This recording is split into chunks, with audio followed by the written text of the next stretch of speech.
ನನಗೆ I am worried about ಆ ಪಾಪ ಮಕ್ಕಳು, ಆ ಚಿಕ್ಕ ಮಕ್ಕಳು ಬಹಳ ನಾನು ನೋಡಿದೆ ಅಂತ 15 ವರ್ಷ ಮಕ್ಕಳು ಎಲ್ಲ ಈ ರೀತಿ ಆಗಿದ್ದು.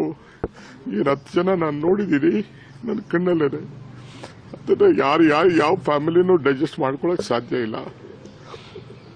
ಪೊಲೀಸ್ ಕಮಿಷನರ್ ಅವರು ನನಗೆ ಇಮಿಡಿಯೇಟ್ ಆಗಿ 10 ಮಿನಿಟ್ಸ್ ಅಲ್ಲಿ ಕ್ಲೋಸ್ ಮಾಡ್ಸಕ್ಕೆ ಮಾಡಿ ಅಂತ ಹೇಳಿದ್ರು. ಇಮಿಡಿಯೇಟ್ ನಾನು ರಶ್ ಮಾಡಿದೆ ಅಲ್ಲಿಗೆ. ಪಾಪ ಪೊಲೀಸ್ ಕಮಿಷನರ್ ಬಂದು ಹೇಳಿದ್ರು, ಈ ತೀರಿ 1-2 ಹೆಚ್ಚು ಕಮ್ಮಿ ಆಗಿದೆ, ಸ್ವಲ್ಪ ಇಮಿಡಿಯೇಟ್ ಆಗಿ ರಶ್ ಮಾಡಿ 10 ನಿಮಿಷದಲ್ಲಿ ಮುಗಿಸಕ್ಕೆ ನೀವು ಏರ್ಪಾಟ್ ಮಾಡಿ ಅಂತ ಅಂದ್ಬಿಟ್ಟು.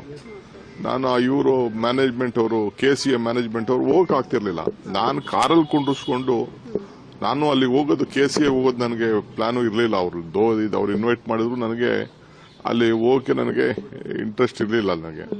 ಆಮೇಲೆ ನಾನು ಮ್ಯಾನೇಜ್ಮೆಂಟ್ ಅವ್ರನ್ನ ಕರ್ಕೊಂಡು ಹೋಗ್ಬೇಕಾಯ್ತು. ನನ್ನ ಗಾಡಿಯಲ್ಲೇ ಕುಂಡಿಸ್ಕೊಂಡು ನಾನು ಪ್ರೆಸಿಡೆಂಟ್ನ ಸೆಕ್ರೆಟರಿನ ಅವ್ರನ್ನೆಲ್ಲ ಕುಂಡಿಸ್ಕೊಂಡು ಹೋಗಿ ತಕ್ಷಣ ಅವ್ರ ಹತ್ರನೂ ಮಾತಾಡಿ ಅವ್ರಿಗೂ ಹೇಳಿ ವಿತಿನ್ 10 ಮಿನಿಟ್ಸ್ ಇದನ್ನ ಮಾಡಿ. ಅದಕ್ಕೆ ಅಲ್ಲಿ ಏನು ನಾವು ಅನೌನ್ಸ್ಮೆಂಟ್ ಮಾಡಕ್ ಬಿಡ್ಲಿಲ್ಲ, ಏನೂ ಇಲ್ಲ. 2 ನಿಮಿಷದಲ್ಲಿ ಅವರು ಕ್ಲೋಸ್ ಮಾಡಿ ಒಪ್ಕೊಂಡ್ರು ಅವರು.